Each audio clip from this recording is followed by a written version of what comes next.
Presidential pets, a brief history. I wonder what president had the most pigeons. Hey adults. So most of us are aware of at least one animal companion to the commander-in-chief. All but 3 presidents have owned some kind of pet during their term, and there's good All but 3? 3? I'm on Twitch right now. Link is in the description, so you should come join. Because if you don't...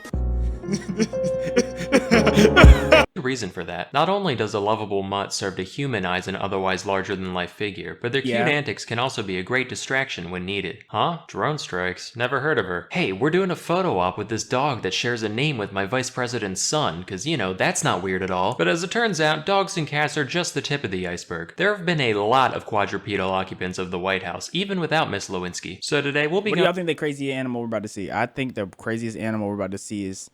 It's not going to be a parrot. It's not going to be like no jaguar or something. It's going to be like a sloth. I think sloth is the craziest we get. Through just a few of the more interesting ones. Going back to the beginning, Washington had critters galore, including 4 black and tan slur hounds that he named Drunkard, Taster, Tippler, and Tipsy. Y'all think he had a problem with drinking? Cause something telling me he might be an alcoholic. They sound like if Santa's reindeer were all alcoholics, which would be a shame because Rudolph's red nose would no longer be of note. John Adams had 3 dogs that presumably spanned the alignment chart, being named Juno, Mark, and Satan respectively. Now, could you imagine calling out Satan on a daily basis to get your dog's attention? Like you're walking around the White House talking about something.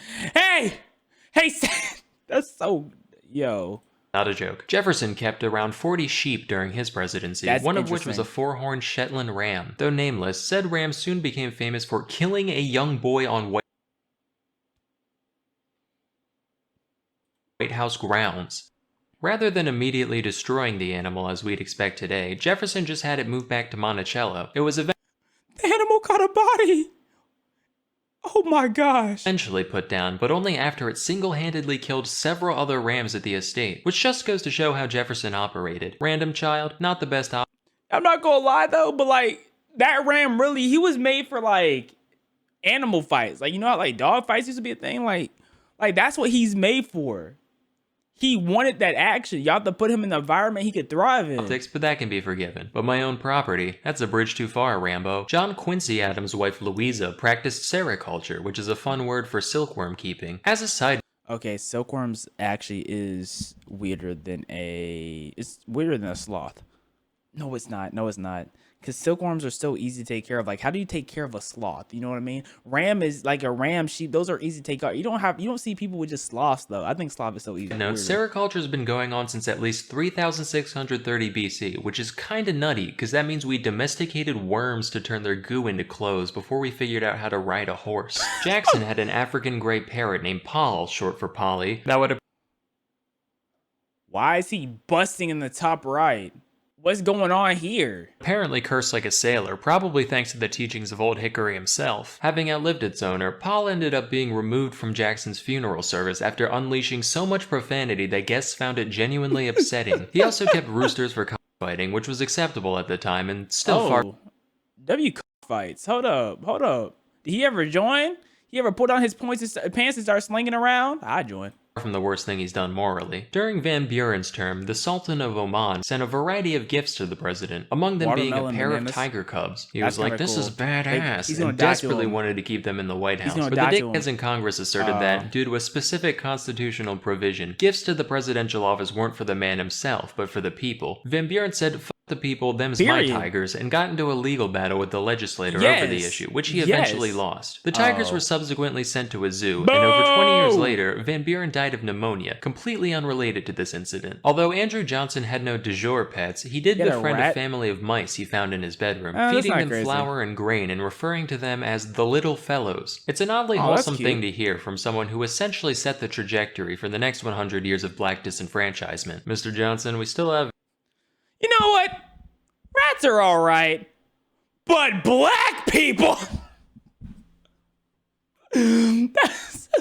A country to rebuild. Get out of my room, I'm getting rat-pilled. Taft had 2 cows during his term. The first of them was named Mooly Wooly, and she died a year and a half in after, quote, eating too many oats. Mooly was promptly replaced by the far more dignified Pauline Wayne. She was a real dime of a heifer, which led Taft to show her off at the International Dairymen's Expo in Milwaukee. In order to get her there, she was transported in a private car attached to a train headed for the stockyards in Chicago. But a switch crew mixed up which car was hers, leading to 2 days of frantic telegraphs asking where the president's cow had gone. She only narrowly avoided the slaughterhouse when a couple of attendants at the stockyard recognized Pauline for what she was. And how do you recognize her? What makes her different from the rest of the cows? All was well. This next one requires a little background info. So the traditional Thanksgiving dinner was and remains a significant yearly ceremony for the first family. For half a century, from 1873 to 1913, the duty of providing the presidential turkey belonged to one Horace Vose, a private turkey farmer based in Rhode Island. After his death, though, things turned into a free-for-all, with numerous farmers sending unsolicited turkeys, both alive and dead, in an attempt to secure a position as the next annual caterer for the White House. Nobody was decided on for a decade, and upon assuming office in 1923, Calvin Coolidge found the volume of birds showing up at his doorstep alarming, and put an end to the tradition that year, instead opting going outside seeing a bunch of naked birds, like, to buy his own turkey. But in 1925, after much outside pressure, he caved, and was immediately flooded with not only turkey, but a variety of increasing... You know what? A crocodile is crazier than a sloth. If he got a crocodile, a monkey, turkeys, a possum, a possum's crazier than a sloth. This man was loaded up with nonsense.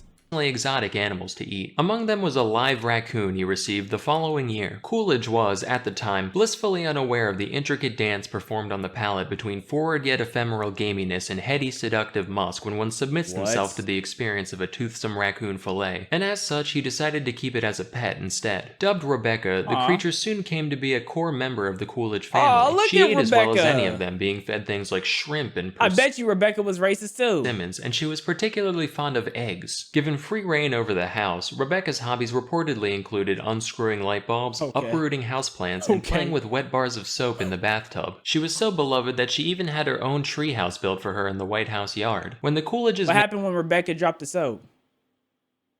I'm just asking questions everyone's thinking, right, chat? Made way for the Hoovers, Rebecca was forced to vacate her post, but the new first family soon found that they had a squatter on their hands. The new tenant of Rebecca's treehouse was a wild opossum who, rather than being evicted, was adopted by the Hoovers in a similar fashion to Rebecca, albeit from a farther distance, mostly just saying, yeah, that's ours now. He was given the name Billy Possum, which is a reference to our old friend Taft. See, as the man following Teddy Roosevelt in the White House, Taft had some big shoes to fill. So during his term, some enterprising young approached Taft with what they claimed would be the sequel to the teddy bear. They called it Billy Possum, which is itself a reference to the president's fondness of possum and taters, a dish he famously requested at a banquet in Atlanta as an act of goodwill towards the South. Possum and taters. Sorry, you're eating possum?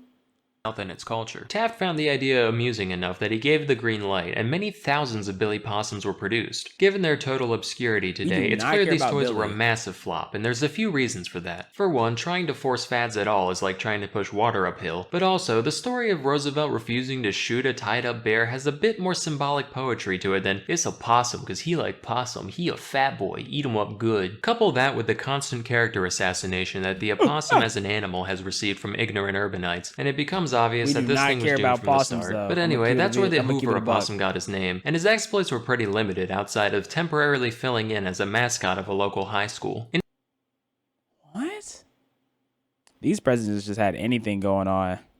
I guess that's what happens when you're president, though. You just be doing absolutely anything and everything. In 1961, Soviet Premier Nikita Khrushchev gifted a dog to the Kennedys, named Pushinka, or Fluffy. And while it is normally rude to look a gift dog in the mouth, an exception can be made when the single biggest threat to the free world insists that said dog should live with the president. Pushinka was x-rayed, put through metal detectors, and given ultrasounds out of fear that someone implanted her with a listening device. Fortunately, though there may be bugs in some of you mugs, there ain't no bugs in she, and Pushinka remained a Kennedy for the rest of her days. While truthfully, the gift was likely given as a simple act of good faith designed... Hold up, Pushinka kind of pretty. Hold up, that's a pretty dog. Especially in the black and whites.